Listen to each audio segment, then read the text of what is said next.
बिस्मिल्लाहिर्रहमानिर्रहीम। अस्सलाम वालेकुम नाज़रीन। आलमी यौम माज़ूरा के सिलसिले में एक रैली हुई थी 2 दिसंबर को, और इसी रोज़ जिला कौंसिल के हाल में एक बड़ी तकरीब हुई थी जिसके मेहमान ख़ुसूसी मारूफ कानूनदान शेख साकिब जावेद इस्लामाबाद थे, और उन्होंने खिताब किया है, दीगर शख्सियात ने भी खिताब किया है। चूँकि मुझे बुखार था उस दिन भी, और फिर उसके बाद तो फिर बहुत शिद्दत से बुखार हुआ है, फिर वीडियो अपलोड नहीं हो सकी, इसलिए माजरत।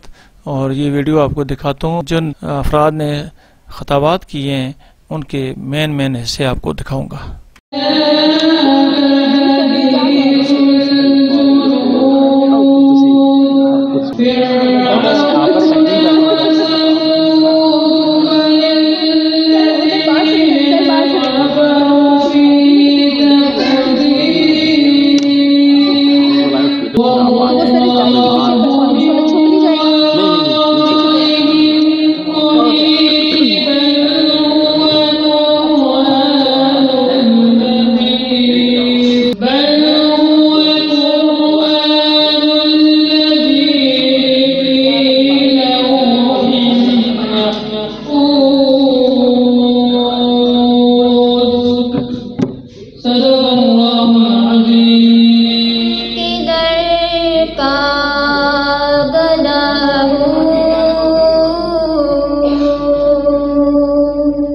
अपने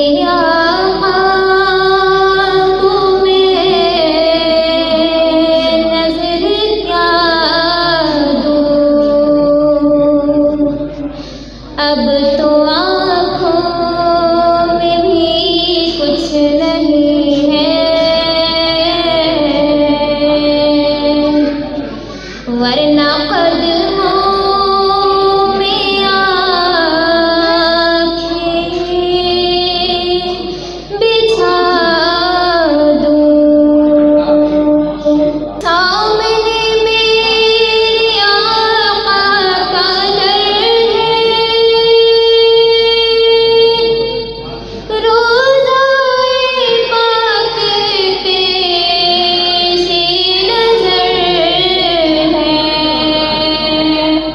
मुझको क्या कुछ नजर आ रहा है, तुमको लफ्जों में कैसे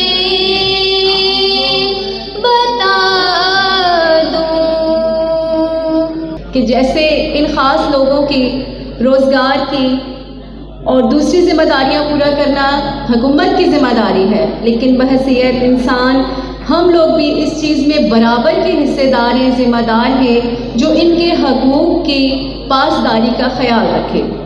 टांगों से माजूर हैं वो व्हील चेयर की मदद लेते हुए अपने काम निपटा लेते हैं। जो लोग आँखों से माजूर हैं वो लोग वाइट केन को पकड़ते हुए अपनी मंजिलें तय करते हैं। जो लोग, कुछ लोग तो मैंने ऐसे भी देखे, अरे उनके हाथ तो नहीं, दोनों हाथ नहीं होते, लेकिन फिर भी वो लिखकर, वो पढ़कर वो बता देते हैं, अरे हाथ नहीं, हम पाँव से हाथ वाला काम करके बता देते हैं, किसी से कम नहीं है। हमें अल्लाह ने अगर हाथ नहीं दिए, हमें अल्लाह ने अगर आंखें नहीं दी, हमें अल्लाह ने अगर पाँव नहीं दिए, हमें अल्लाह ने दिमाग इतना दे दिया कि हम उस दिमाग से काम लेते हुए हम सबसे आगे चलते। जो नॉर्मल लोग हैं उनके आगे रिक्वेस्ट है कि इनको जो है हमेशा कभी भी हकारत की नज़र से ना देखा जाए। शहरों में तो ये तकरीबन चीज़ ठीक हो गई है, गालबन अवेयरनेस आ गई है, लेकिन जो तहसील वाइज जो चीज़ें हैं वहाँ पे अभी भी अवेयरनेस की ज़रूरत है। लोगों को बताया जाए, अरे लोगों ये मजबूर ज़रूर हैं, मजबूर नहीं है, ये भी कुछ करना जानते हैं, ये भी कुछ कर सकते हैं, ये किसी से कम नहीं हैं। इनको अल्लाह ताला ने अगर एक चीज़ इनसे ली उसके मुतवादल अल्लाह ने बहुत इनको दिमाग दिया। लिहाजा इसलिए हम ये मुतालबा आज मैं रखता हूँ अपनी जनाब हुक्म बाला से, अपनी हुक्मरानों से ये मुतालबा करता हूँ अपने हुक्मरानों से कि हमारा साथ लीजिए और ये जो दिन हैं ये 3 दिसंबर और 15 अक्टूबर का दिन ये तो हैं हमारे जनाब कौमी सतह पर मनाए जाएं।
बोल नहीं सकता। अब दरअसल दुनिया की जो सोच है कि ये माजूर है, लेकिन मेरे जो मुताबिक है, मेरा जो मानना है, जो गूंगा होता है वो दरअसल वो शख्स होता है जो हक सच बात बोल नहीं सकता। जहाँ तक ब्लाइंड की बात आती है, जो आंखों से नाबीना होते हैं, कहते हैं कि इसको दिखाई नहीं देता, लेकिन मेरे मुताबिक मैं यही कहूँगा कि बज़ाहिर तो उसको दिखाई नहीं देता, लेकिन दरअसल नाबीना वो शख्स है जो अपने दिल की आँख से नहीं देख पाता।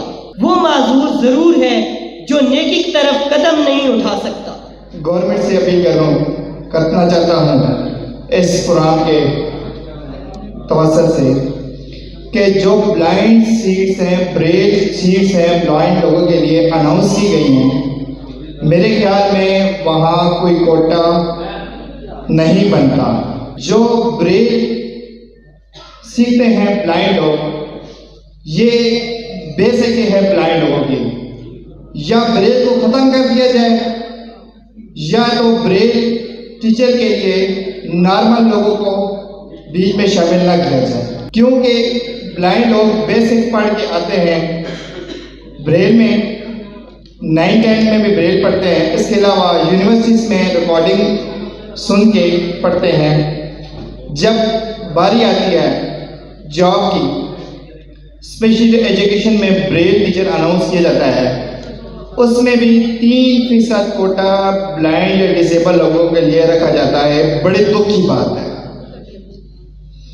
और मैं मौजूद हैं साकिब भाई, मैं इनसे भी गुजारिश करूंगा इस मामले में भी साकिब भाई और न्याज भाई मेरा साथ दें। इंशाल्लाह अगर ये इस तरह चलता रहा, ब्लाइंड लोग घर बैठे रहेंगे और नॉर्मल लोग ये ब्लाइंड की सीट में जॉब करते रहेंगे। अगर ये मेरा साथ देंगे इंशाल्लाह मैं कोर्ट तक जाऊंगा, हाई कोर्ट तक, सुप्रीम कोर्ट तक जाऊंगा। इंशाल्लाह इस मामले को मैं क्लियर करने की कोशिश करूंगा।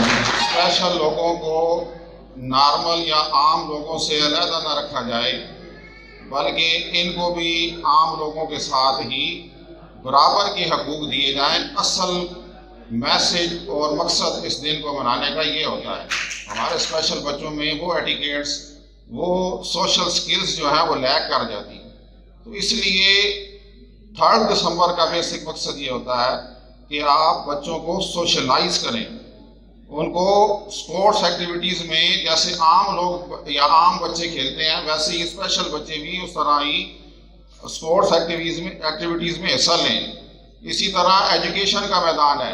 मैं बड़े अफसोस के साथ, आप बुरा नहीं बनाइएगा, हम बात तो कर लेते हैं, हमें नौकरी मिले, हम ये मिले, हमारे बच्चे मैट्रिक आके क्यों बैठ जाते हैं?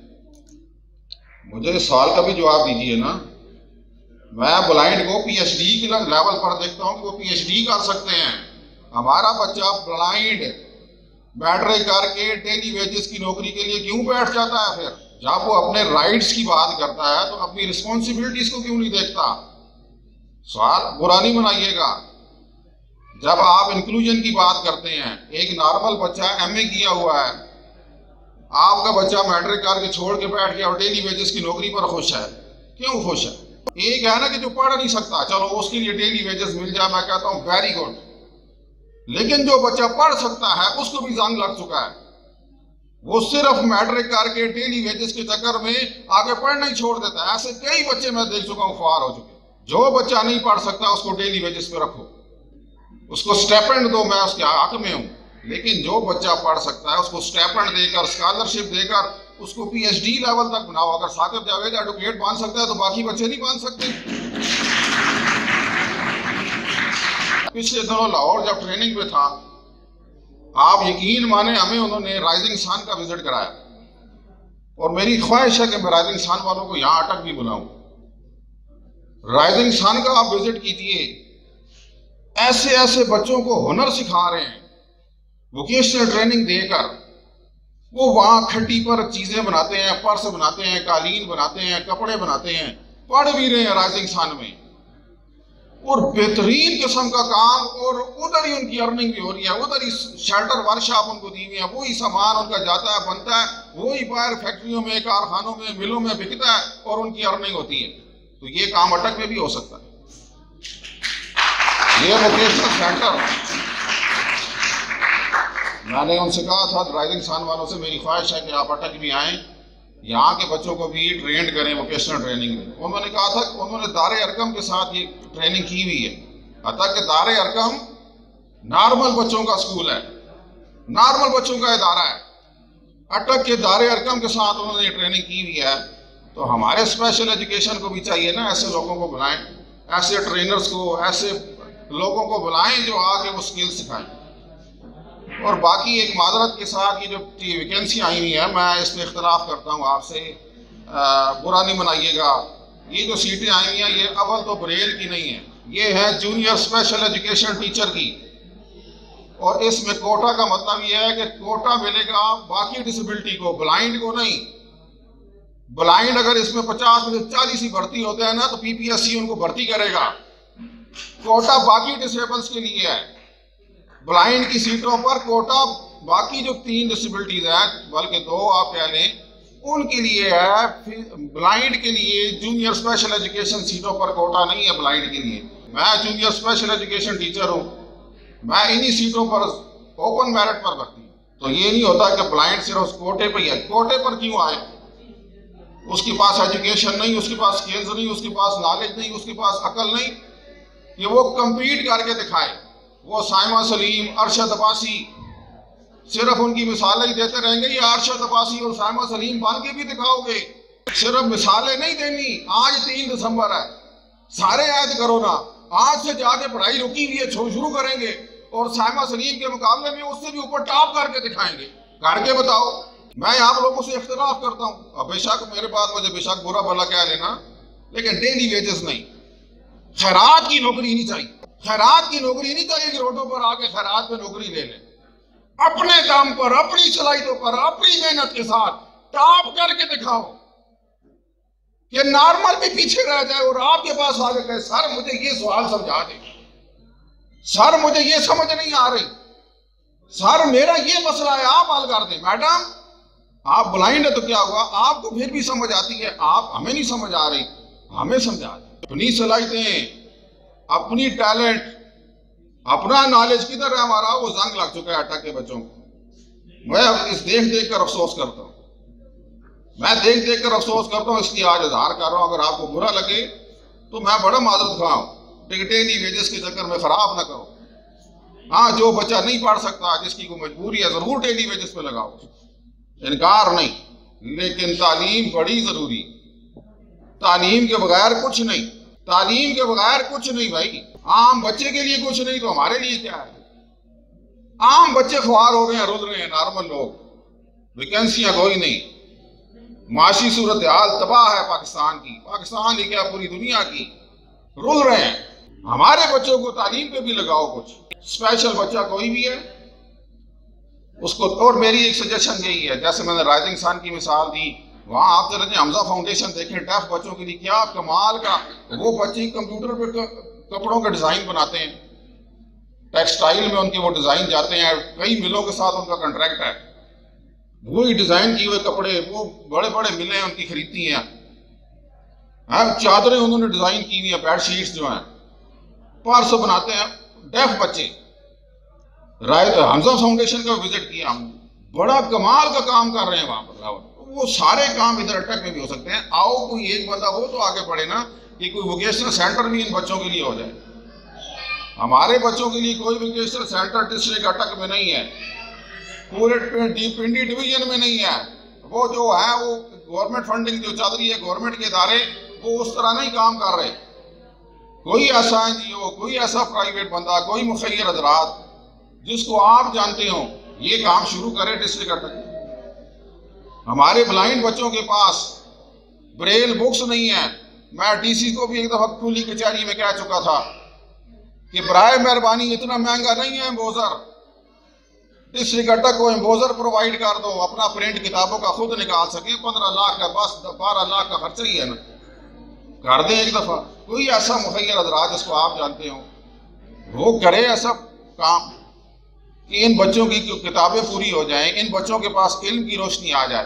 तो आज 3 दिसंबर के फंक्शन से ये मकसद बनाओ कि हमने नॉर्मल लोगों की तरह अपनी सलाहियतों को भी उजागर करना है, अपने इल्म को भी बढ़ाना है, अपने स्किल्स को भी बढ़ाना है, और नॉर्मल लोगों के शाना बशाना चलना है, सिर्फ नारे नहीं मारने। डेली वेजेस पे जितने भी मेरे दोस्त हैं उनकी जॉब बहुत अच्छी है। मैं सबको कहूँगा कि हर बंदा इसके घर के हालात कैसे हैं, किन वो मुश्किलात से गुजर रहा है, ज़ाहिर है वो उसको ही पता होते हैं। लेकिन इसके साथ साथ पढ़ाई बहुत ज़रूरी है। पढ़ाई के बगैर इंसान माशरे का वो फ़र्द नहीं बन सकता जो कि आम तौर पर हम लोग, जिस तरह से अब अजमल साहब ने बात की कि स्पेशल कोटा की, थोड़ी देर पहले भी अजमल साहब बात कर रहे थे। अजमल साहब हमेशा ओपन मेरिट पे आने की बात की जाए, सुहेल साहब हमेशा ओपन मेरिट पे आने की बात की जाए। मैं आपको थोड़ा सा अपना बैकग्राउंड बताता हूँ। मैं जब 2015 में पहली दफ़ा पब्लिक सर्विस कमीशन को क्लियर किया, मैं एजुकेटर सेलेक्ट हुआ तो मैं पूरे पंजाब में 2nd टॉपर था। 2016 में मैं JSCT सेलेक्ट हुआ तो टॉप 10 में मेरा नाम था, हुमायूं साहब मेरे साथ थे टॉप 10 में। उसके बाद एज ए SSCT 2019 में सेलेक्ट हुआ, पूरे पिंडी डिवीजन में अकेला मैं सेलेक्ट हुआ था। बात यह है सर कि इंसान सिर्फ और सिर्फ अपनी हिम्मत, अपने हौसले, अपने जज्बे और अपने करेज से आगे बढ़ने की कोशिश करें। हम कभी किसी भी जो हमारे जो सीनियर्स हैं, जो हमारी इंतज़ामिया है, जो हमारा जो है, हम सिर्फ अपने राइट्स के लिए बात कर सकते हैं, ठीक है, लेकिन राइट्स के साथ साथ हमारी जो सबसे अहम ड्यूटी है वो ये है कि हमने अपने स्किल्स को डेवलप करना है। हमने अपने आप को माशरे का अहम फर्द साबित करना है। वो इस तरीके से कि हमने फ्रीलांसर बनना है, हमने असिस्टेंट डायरेक्टर बनना है, हमने सेक्रेटरी स्पेशल एजुकेशन बनना है।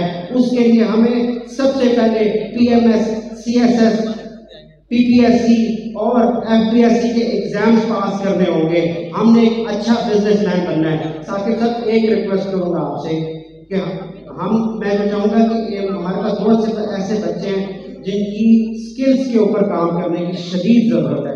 अगर ये इनके स्किल्स के ऊपर अगर आप लोग काम करें तो ये मुआशरे में जो है वो एक हैंडसम अर्निंग हासिल कर सकते हैं। आप जॉब ओरिएंटेड गोल से बेहतर है कि आप बिजनेस ओरिएंटेड गोल रखें ताकि ये लोग जो है ना बड़े बड़े बिजनेसमैन बन सके। मैनू सोने दिया डंडियां ले आ तू कन्ना विच बारे मैं तेरे कुर्बान सोनिया मैं तेरे कुर्बान सोनिया मैनू सोने दिया डंडियां ले आ रे। बहुत अच्छा लगा और मैं इन दोनों इनकी पूरी टीम की मेहनत को सलाम पेश करूँगा। ये अटक हमारा वाहिद ज़िला है जहाँ पे स्पेशल लोगों के लिए मेहनत करने वाले और तगोदो करने वाले लोग भी बहुत हैं और अल्हम्दुलिल्लाह अटक में इनकी इज्जत और कदर भी बहुत है। मैं पहली दफ़ा नियाज़ भाई के मुंह से कुछ ज़्यादा ही तारीफ सुनी दिल्ली इंतज़ामिया की और मेरा ख्याल है ये वाकई हकीकत है कि डिप्टी कमिश्नर अटक और DPO अटक एक अच्छा कम्बिनेशन आया है बहुत ज़माने बाद, तो इनके लिए बहुत उनकी खिदमात हैं। लेकिन जितना ज़्यादा ये तारीफ़ें कर रहे थे मैं फिर भी ये कहूँगा कि ये उन इंतज़ामिया का फ़र्ज़ बनता है, ये आपका हक है जो आपको मिल रहा है, इसलिए उनका भी शुक्रिया। लेकिन जितनी अहमियत है आप लोगों की उससे इनकार नहीं किया जा सकता। 3 दिसंबर जब भी आता है तो मैं अक्सर सोचता हूँ कि ये 3 दिसंबर आप लोगों का दिन नहीं है, ये दरअसल हम माजूर लोगों का दिन है जो 100% अल्लाह के दिए हुए जिस्म के साथ दिमाग के साथ भी एक दूसरे के लिए ज़्यादा तकलीफें हैं आप लोग नहीं हैं। मैंने जितनी ज़िंदगी सोशल वर्क किया है, मेरा स्पेशल चिल्ड्रन के साथ, स्पेशल लोगों के साथ बहुत करीबी ताल्लुक़ रहा है और मैं आपको सच्ची बात बताऊं, मैं बहुत इमोशनल होता हूं इनके फंक्शन में कि आज मैं अगर 64 ईयर्स की एज में भी एक्टिव आपके साथ खड़ा हूं तो खुदा की कसम मेरा ईमान है कि अल्लाह की मदद है और मेरे साथ इन स्पेशल बच्चों की दुआएं हैं जो मैं आपके सामने खड़ा हूँ। ये बहुत समझदार लोग होते हैं। हम लोग जिंदगी में अक्सर दिल का इस्तेमाल बहुत करते हैं कि जी मेरा दिल कीता है तो मैं तो सब मिला तो मेरा, लेकिन अगर आप प्रैक्टिकली आए देखें ना, अमली तौर पर देखें, और हम दिल से नहीं हम दिमाग से काम करते हैं। हम मिलते वक्त किसी को देखते हैं, उसका स्टेटस देखते हैं, हमें उसका बैकग्राउंड पता होता है, इस बंदे को पैसे भी बड़े हैं, इस बंदे का औहदा भी बड़ा है। मैं कहता हूँ ये जो स्पेशल लोग हैं ये खुदा की कसम इस जमीन पे वाहिद लोग हैं जो दिल से काम लेते हैं।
लाजमी नहीं कि आप के साथ ऑफिसर चलेंगे तो आप चलेंगे, हमारी आंखें तो नहीं है लेकिन हम फिर भी अल्हम्दुलिल्लाह चलते हैं और अपने काम बहसन तरीके से सरअंजाम दे रहे हैं। आज के प्रोग्राम के हवाले से मेरे बहुत ही मोहतरम राजा अदनान अंजम साहब के बिहार पे नगाह हुसैन साहब आए हैं, तो मैं सबसे पहला मुतालबा यही करना चाहता हूँ, मेरी ADC साहब से बात होगी, एडिशनल डिप्टी कमिश्नर जनरल से बात हो चुकी है कि इस फंक्शन में छुट्टी लेने के बावजूद भी जो बच्चियाँ नहीं आए हैं उनके खिलाफ कार्रवाई की जानी चाहिए कि नहीं।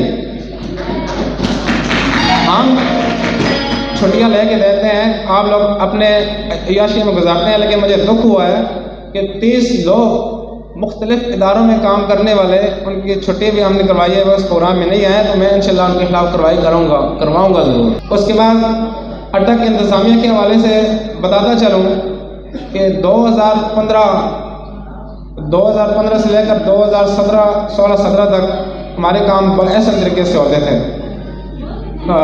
राना अकबर आजाद साहब के दौर में, उसके बाद अली अनान कमर साहब के दौर में तो बहुत अच्छे काम हुए हैं। उसके बाद मैंने ये समझा कि शायद अब हम सिर्फ जाके DC ऑफिस में जाके बैठेंगे और हमें वो पानी शानी का पोछ के और हमें साइड पे कर देंगे, लेकिन ऐसा नहीं हुआ।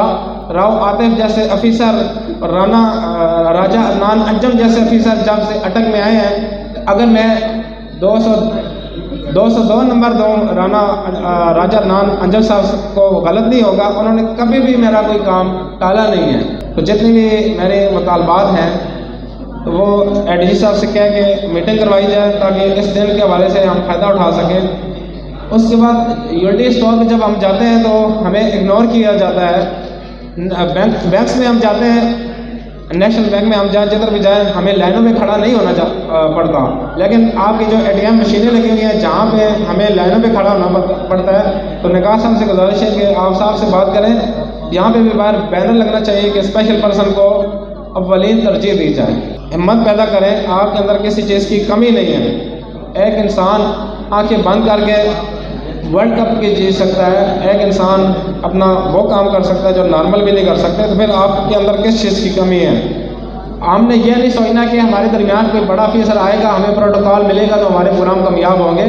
उसके बगैर भी अल्हम्दुलिल्लाह देखें आप लोगों ने परफॉर्मेंस की है, तो आप लोग खुद ही चीफ गेस्ट है, खुद ही आप लोग स्पेशल गेस्ट है। 16 स्केल में या 17 स्केल में जाना कि कोई इतना आसान नहीं होता है, इन्होंने भी मेहनत की है। तो अल्हम्दुलिल्लाह आज जिस रादर साहब ने कहा है कि हर बंदा चीफ सेक्रेटरी बन सकता है, सेक्रेटरी बन सकता है, तो इंशाल्लाह आप लोग पढ़े लिखे, हमारा एम ये है कि पढ़ा लिखा अटक होना चाहिए। आप लोग स्पेशल पर्सन जितने भी पढ़ेंगे आगे जाएंगे। आखिर में मैं हुकूमत से मुतालबा करना चाहता हूँ, 3% कोटा बहुत कम है, इस कोटे को बढ़ाया जाए। हमारा जो स्पेशल एजुकेशन का इदारा है, हमें अफसोस ये होता है कि अपने घर के अंदर अगर आपको तवज्जो न मिले, अगर आपके घर में 10 कमरे हैं और उस घर में 6 ब्लाइंड हैं, उनको अगर कहा जाए कि आप एक कमरे में रह जाएं तो आपको अच्छा लगेगा? कभी भी नहीं लगेगा। स्पेशल एजुकेशन इतना बड़ा इदारा है, मैं तनकीद नहीं कर रहा हूँ माज़रत के साथ, इस इदारे में भी 3% कोटा है। अगर मैं या मेरी टीम मिल के हाई कोर्ट या सुप्रीम कोर्ट से रुजू करें तो आप लोग मेरे साथ देने के लिए तैयार हैं? कोई नुकसान हुआ तो सबसे पहले मेरा होगा। आप लोग सिर्फ मेरे साथ रहें कि अपने घर के अंदर भी आपको अहमियत नहीं दी जाती, अपने घर में के अंदर भी आपको तकसीम किया जाता है, तो फिर बाहर वाले आपको क्या समझेंगे? और ब्रेल हमें सिखाई जाती है उसमें तरजीह ज़्यादातर नॉर्मल लोगों को दी जाती है। तो मैं ये भी अपील करना चाहता हूँ इस मौका पर, मैं इसके ओपन फोरम में भी इसकी आवाज़ उठाऊँगा कि इसको ब्रेल को सिर्फ और सिर्फ ब्लाइंड लोगों के लिए ही ये सीट मुस्तक़ होनी चाहिए या नहीं?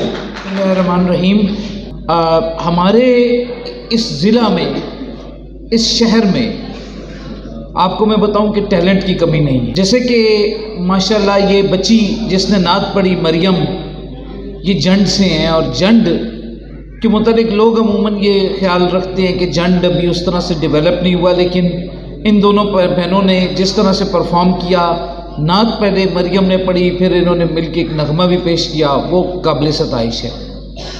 फिर अजमल ने जिस अंदाज में तकरीर की, वैसे अजमल को मैं तो अभी ये सोच रहा था कि ख़तीब होना चाहिए था। मैं और सोएब बात कर रहे थे कि माशाल्लाह बड़ी अच्छी तकरीर ये करता है, बड़ी जान डाल के तकरीर करता है। अच्छा, एक हस्ती जिनका बड़ा कंट्रीब्यूशन है, असल में देखिए ये दौर है मीडिया का, और मीडिया जो है वो आँख होती है, हर चीज़ दिखाती है।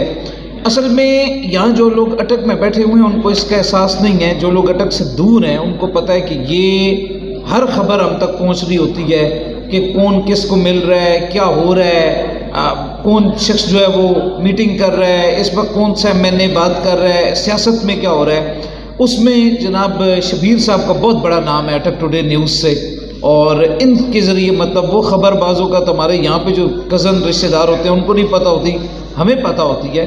तो उसमें बड़ा कंट्रीब्यूशन है, इनके लिए तालियां बजाइए। और इनका जो चैनल है उसको लाजमी सब्सक्राइब भी करें अटक टुडे न्यूज़ को, ताकि ये बड़ा ही काम कर रहे हैं। अल्लाह ताला इनका कबूल व मंजूर फरमाए।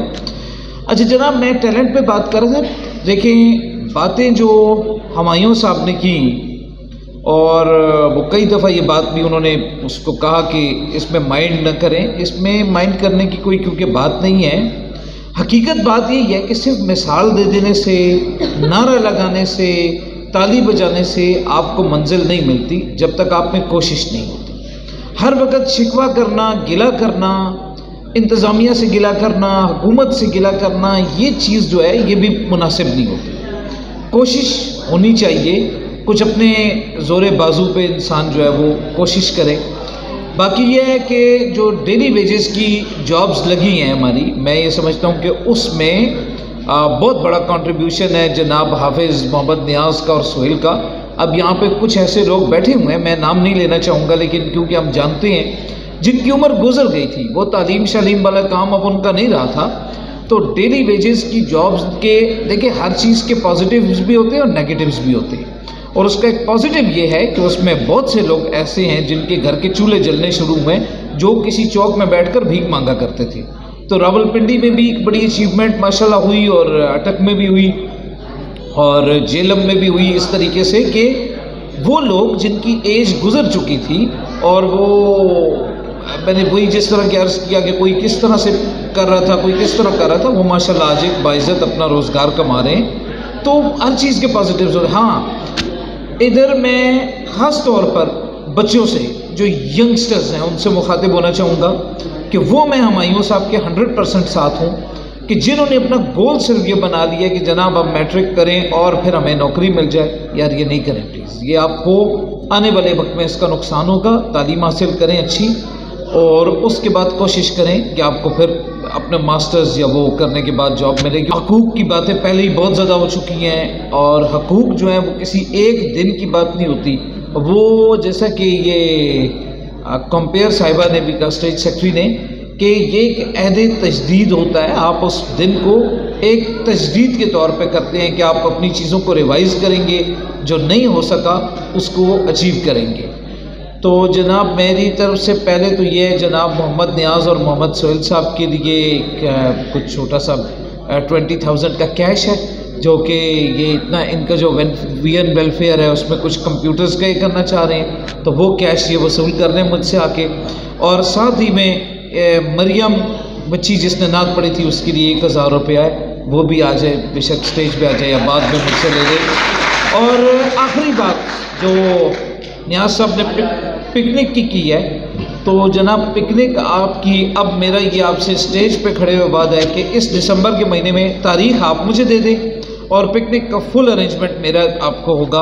अब अपने कुछ बंदे, ये पूरा हॉल तो नहीं जा सकेगा आपके साथ, लेकिन जितने बंदे एकोमोडेट हो सकेंगे, तो हाफिज़ नियाज़ साहब आप उनको बिल्कुल सोहेल साहब के साथ उनसे कोऑर्डिनेट करें, और फुल उसकी ट्रांसपोर्टेशन से लेकर उसके आपके घरों में वापस पहुंचते तक इंशाअल्लाह ताला उस पिकनिक का अरेंजमेंट मेरी तरफ से होगा। Thank you very much. Sheikh Sakib Javed अपनी तरफ से नियाज़ को 20,000 रुपये दे रहे हैं, और जिस बच्ची ने खूबसूरत अंदाज में नात शरीफ पेश की है उसको शेख साकिब जावेद अपनी तरफ से 1,000 रुपये इनाम दे रहे हैं। नाज़रीन, तकरीब के अख्ताम पर मारूफ कानूनदान शेख साकिब जावेद स्पेशल अफराद में स्पेशल जो छिड़ी होती है इनकी, वो पेश कर रहे हैं।